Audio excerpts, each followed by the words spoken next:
Hi guys, I'm Eric. I'm the founder of BoardGains, and welcome to the S.M.E stories. You are now listening to the next great small business podcast. Welcome to the S.M.E Stories podcast, where it is all about small businesses in Canada. And here's your host, Ken Alfred. All right, so let's talk about the tips from the pro segment here. So now this is for specifically board gamers that want to kind of follow in your footsteps, whether it's, not a fitness game, obviously, but just someone who wants to get into creating their own game, any type of game. So I think we kind of answered the first one just a little bit here. Is should I create a few products or should I just go all in on one? So if you're creating a board game, go all in one and play test it as much as you can. Play test, because you want to get out all the kinks. Some things you might think might be good, other people might not be like, oh, that's not that as good. So you got to play test it as much as you can. Don't just like play test it once and then try to launch it. You got to play test that thing for like years before you have the final product. Yeah, because originally you've heard, like Eric showed me, the first version of this game was actually all burpees.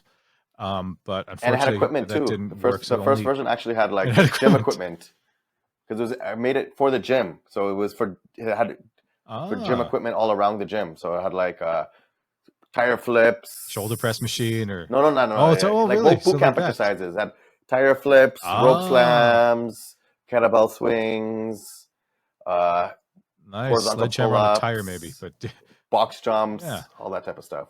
Again, listeners, trying to make another joke that Eric already kind of knew. All right, so good to know on that one. So it wasn't just burpees. So, okay. So I think the second question, we talked about what kind of suppliers you require for a board game. You kind of talked a little bit about BoardGameMaker.com. Was there anything other supplier that you had to use to help get your game developed? Graphic designers to get like all the graphics done. That's about, graphic designers, videographer to like record and all the exercises too. So then I could put that as an exercise guide with QR codes.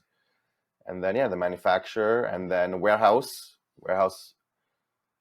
basically a 3PL. Let's call it 3PL. So they store the games. Third-party logistics. Yeah, they store the games, and as I get orders, they ship it too. So I don't have to worry about it. I don't have to worry about like shipping or anything like that. I just have to get the traffic to the website, get the orders, and then they take care of the rest. Wow, nice.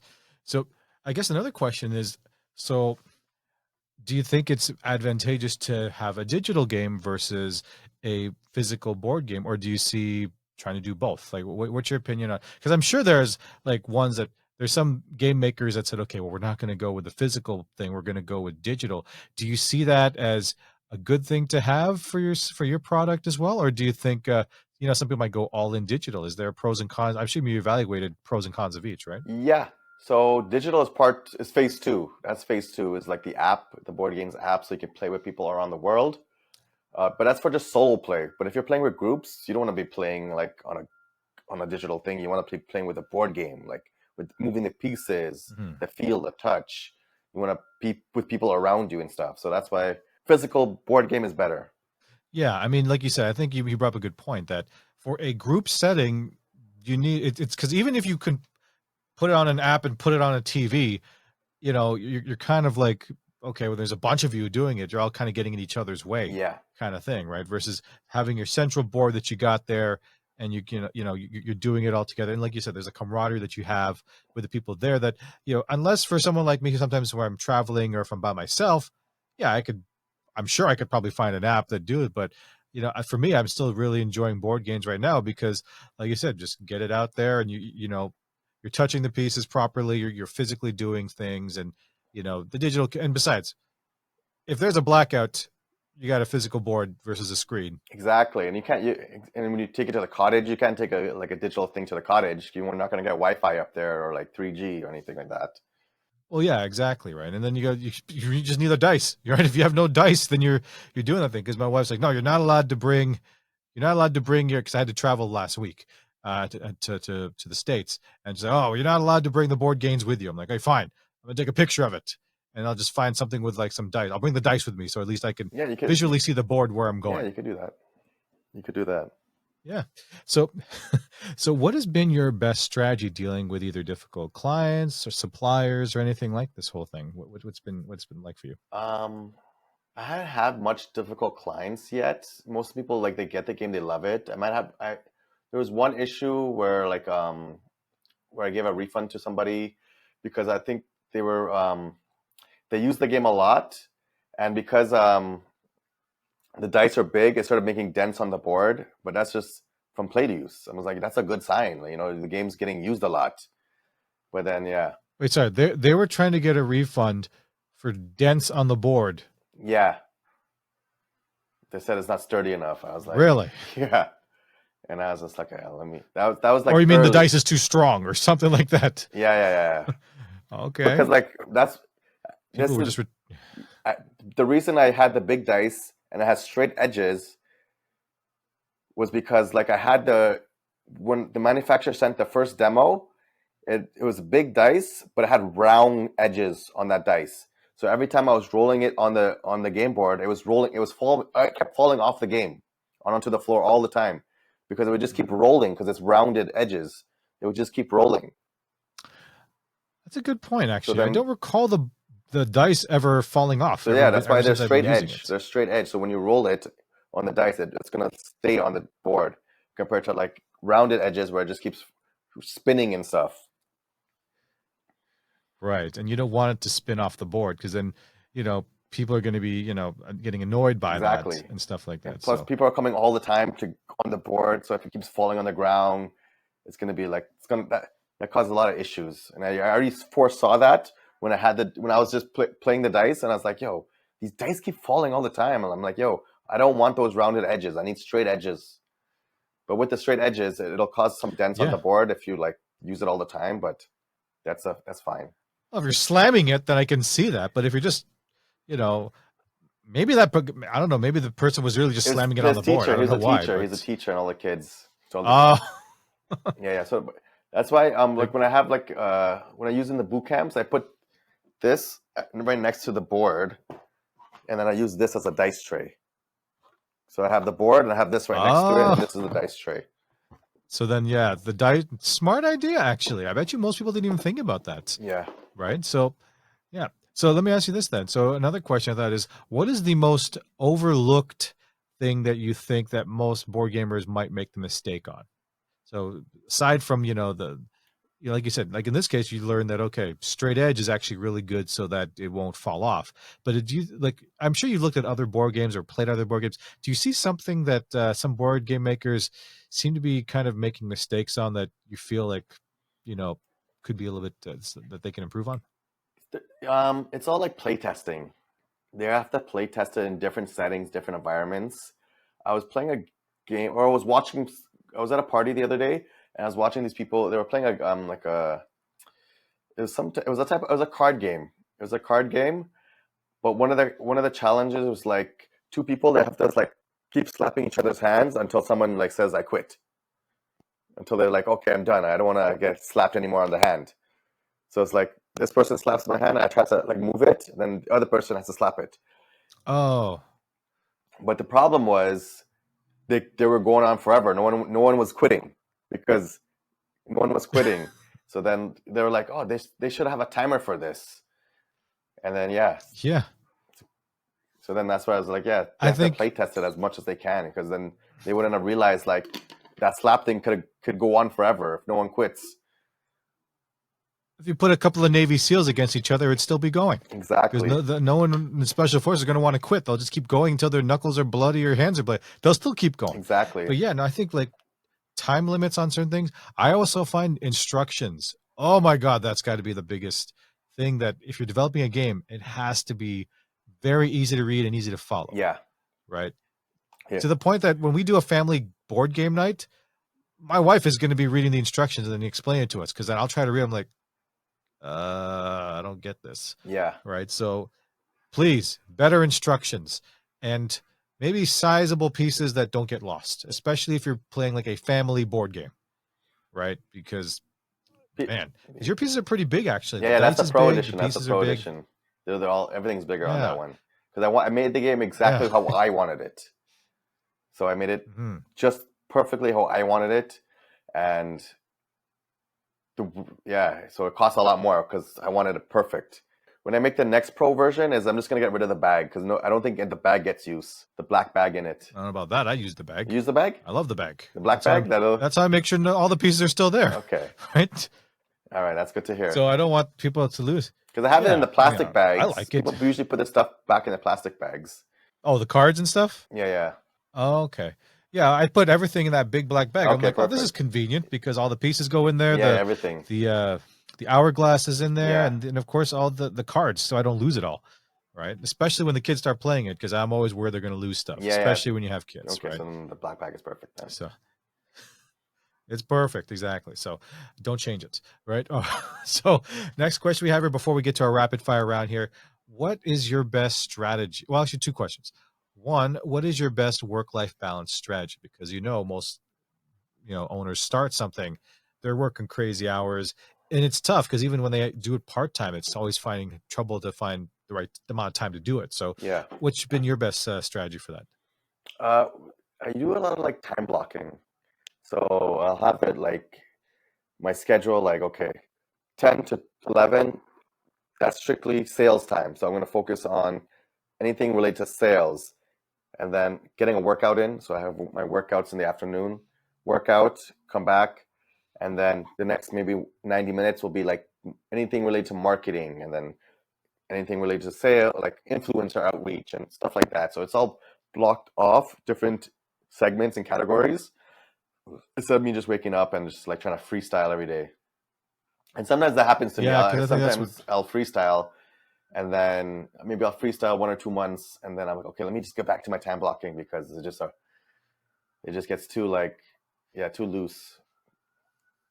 Yeah, I think it's also finding the time to time block. I think time block is a great strategy. I think the initial challenge, at least until you get used to it, is actually physically going in there and blocking time so that you're only focused. Because I think a lot of people, this just doesn't have to relate to just business owners in general, but I find that regular work, 9 to 5 work is just, everything is just so busy that, there are days you wake up and you're like, I feel like I got a lot done, but I feel like I didn't get a lot done at the same time. Right. Yeah. Or you just have no clue because then you're looking at a project that you thought was going well. And then you're like, oh crap, I realized I forgot to do something. Right. And it's just because you need to actually spend the time to literally block out time. And block out times and have to-do list and like try to like put stuff on your to-do list that you just before you forget about it. Because sometimes I'll think of something. I'm like, oh yeah, I should do that. And then like I forget about it. And then I'm trying to think of what was that thing I was trying to think? And then I was like, yeah, it's gone. Yeah. And I'll remember it randomly next day. Yeah, exactly. So, all right. Now, the last question before we get to the rapid fire stuff here. What has been like the funniest, most interesting story you've had in this whole process getting this off the ground? The funniest is like when I'm playing the game with other people's, everyone's reactions when they land on certain exercises, those go viral on TikTok and stuff. My most viral video on TikTok, which got me like from 0 followers to 16K followers, was a video of some lady playing the game. She landed on burpees and then she was like, oh, damn it. And she said the F word. And then she was like pissed off that she landed on the burpees. And then, that video just went viral. Yeah, that was the funniest. I was like, yeah, those influencers. Now, every time, it wasn't even an influencer. That was just a regular person playing the game. Played it with a group of people, and I just had my camera set up behind to capture the whole thing. And then just doing that, I realized, oh yeah, these reactions, they always do well on like TikTok and stuff. So I gotta like sprinkle some more reactions every now and then instead of having. Yeah, well, as long as it's also not all bad, right? Because exactly. I mean, that was a really cool clip about that. That was a cool clip with that person who screamed out, the F word, so like that. I don't think you want all your clips. No. That's why I don't do that. That's why I was like, I know. Let's stay away from this game if everyone's going to be yelling at it. I know, like that's why I try not to do all the content like that because I don't want it like that, but. Because I don't want to have it like all negative all the time when people landing on exercises, but they perform the best. I was like, damn, it's a hidden edge sword. I was like, yo, I'm always getting millions of views seeing if people I post struggle. That, seeing people suffer from fitness seems to be a very popular thing where because they're, Yeah, I oh was man. like, yo, that Oh one man. got All some right. that So, every board game meme I drop, those always get like thousands and millions of views. But it's always just bad nice. bad reactions. Oh damn, burpees. Da, da, da, da. Yeah. Yeah, I mean, I'm sure you'll probably get the nice ones where it's like a person is just like is just covered in sweat. They're like, BoardGains is awesome. I just did blah blah blah blah. Or those, if you can get testimonials of people saying, "Yep, I lost X amount of weight using playing BoardGains" or something like that. Yeah. That'll be some really cool That's the ones as thing. The well. next thing I have to do is get a lot more testimonials, video testimonials instead of like written. Yeah, I can do a testimonial Yes, for you if you please. need me Yeah, to, so record I it. can record one for you, just to say how much fun it And is. just like record it with the kids too, like when the kids are playing. So, all right, let's do the rapid fire round now. Now it's time for the rapid fire round. So this is more the more relaxed questions where instead of all this business talk and stuff like that. So okay. All right, ready to go? Yeah. All right, let's do it. All right, first question. What would the 15-year-old self be thinking you'd be doing right now? Probably be a cook. That was one of my dreams as a kid, was Really? be a pizza maker. I think I watched I think Ninja Turtles and stuff. I want to be a pizza maker. Pizza maker. Yeah. If I make pizza, the Ninja Turtles will come and save me. So okay, there you go. Well, it was on the actual, in addition to food, what is on your sandwich? So you can create your own sandwich. What would be in it? What would it be called? So I just I'm gonna drop a video later today of a sandwich I made. It's an island mango sandwich. So it's bakery bread, green seasoning, mayo. So it's like a garlic mayo and herbs, basically cilantro and stuff. And then chicken, jerk chicken. And then the topper is it's diced mango, diced avocados, diced cucumbers, a little bit of pepper, and then salt. And then on the sandwich, and then boom, that's it. And what would it be called? That is called my island chow sandwich. Island chicken chow. Island chicken on chow. Shirt. Yeah. Island chicken chow. Love it. If I visit you guys, then maybe I'll have one there if you guys can make me one. So excellent. All right. Next question. What is your guilty pleasure? Binge watching Netflix, like TV shows. Oh, I'm yeah? guilty of binge watching. Like, Really? I'll just binge watch the whole thing in one sitting. That's like, Yeah. I just need to finish something. But you know what? I can't wait. What's the current show you're binge watching right now? I don't currently watch. I finish. So the last one I binge watched I forget the name of it. It was it was an Asian duck, like on Netflix, and she had like a mask on, and she was like I think it's called Mask. It's a Asian TV series. Okay, interesting. Yeah, but you know what? As much as that to me, like we still do watch Netflix right now. I think we're currently watching, The Blacklist, I believe, on Netflix. So for those who watch that crime drama stuff, it's a really good show. But anyways, when I'm watching Ahsoka, we're binge watching that now. Ahsoka, I'm watching. What's that? Ahsoka. So that's like Ahsoka. Okay. Ahsoka. It is Star Wars basically. But Ahsoka-tan, yes, yeah. Star Wars, okay, that's what it was.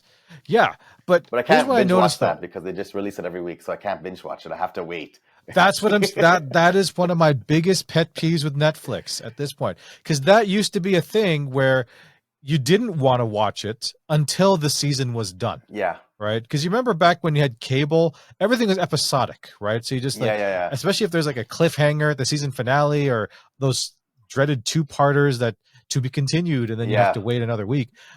That it really hit me when I started watching 24 back in the day. That used to be my thing, where it's like, oh wow, 24 is really cool. But I'm like, I said when we got cable, I said I am not watching anything of 24 until after the season is done, where I can actually go to buy the box set or something where I didn't like it. And Netflix, that was a really big thing, was that you could always you can watch an entire series almost, like not just limited series, but if you had like a 6 or 8.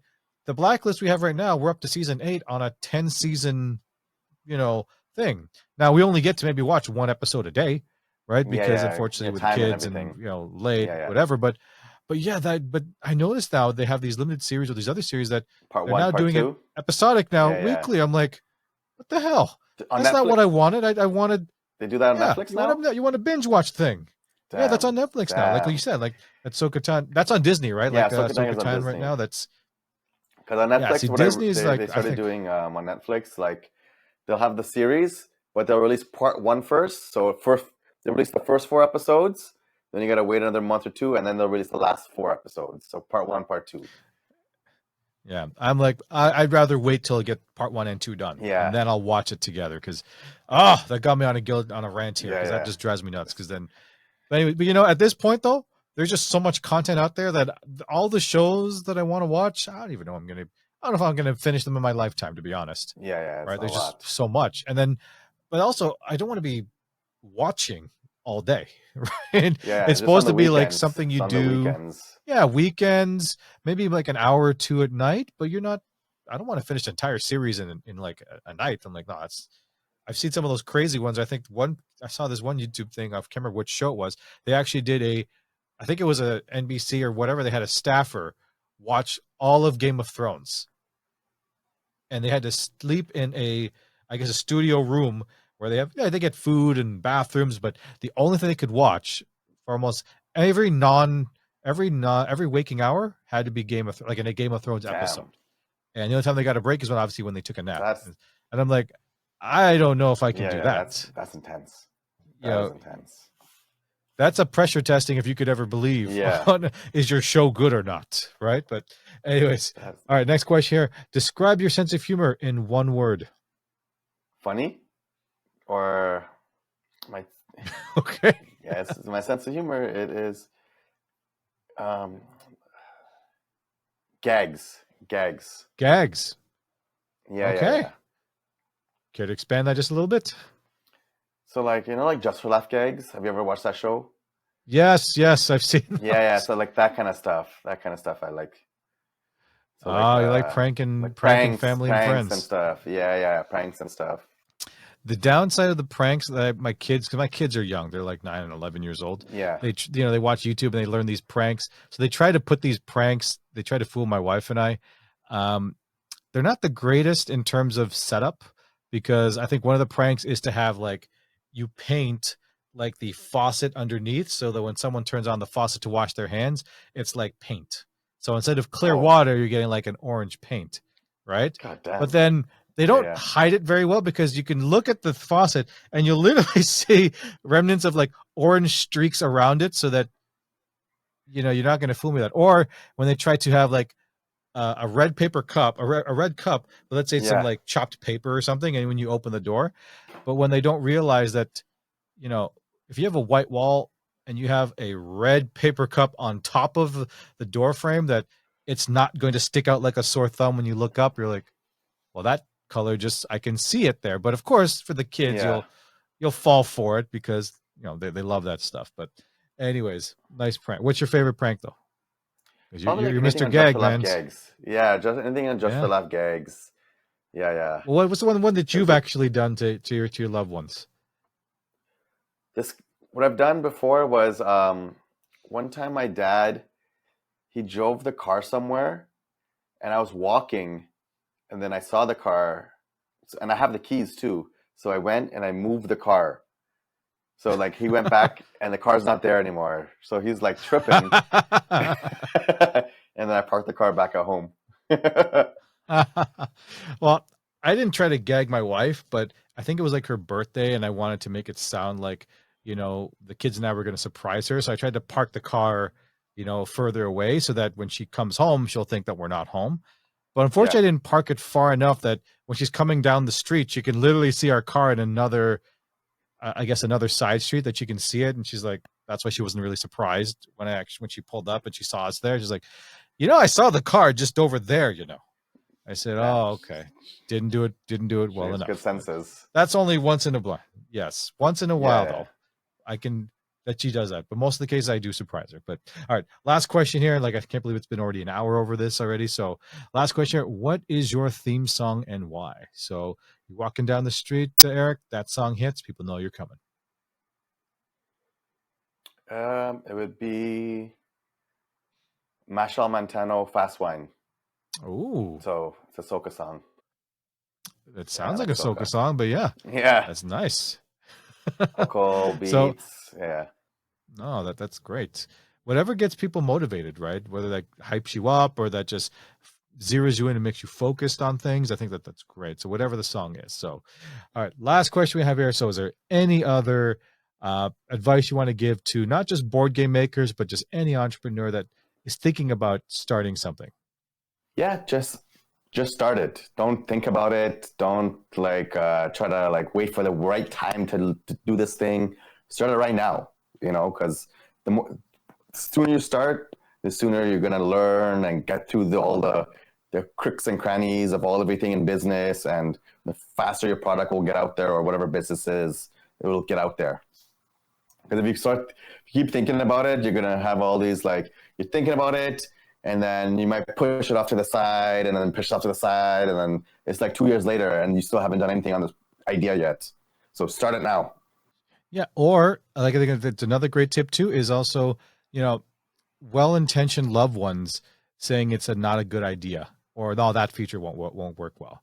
But if the majority of the people that you've discussed this with think it's a good idea, just go with it. At least try it. Like you said, pressure test it, because I think a lot if of you people don't try unfortunately it, make you the won't never know. Yeah, I think what people do, or they'll hear that they ask 10 people something about this potential idea. 9 say it's a great idea, but they only focus on the one thing that the person who says it's not a good idea, and they just dwell on it, and it makes them rethink. Oh man, maybe I shouldn't do it. But I'm like, 9 out of 10 said it's a good idea that you can do it, but you're focused on the one. No, don't do it. Yeah. Right? That's not a good idea. And finally, where can people reach out to you? Where can they find you? They can reach out to me via Instagram or email, info@boardgains.com, Instagram @boardgains.fit, or my personal Instagram, Gains by Eric. Nice. So, all right, Eric, it was awesome to have you on the show. Thanks for coming on. Thanks so much, Ken. We have a great day. Hey you, do you need a voiceover? Well, look no farther. Northway Capital Group has your answer. Commercials and explainer videos, AVR and voicemail, health and wellness, corporate training and e-learning, announcements, documentaries, and biography. Contact us on social media or email us at northwaycapitalgroup@gmail.com. Thank you for listening to the S.M.E Stories podcast, which is owned by Northway Capital Group. Please follow us on Instagram and Facebook at Northway Capital Group.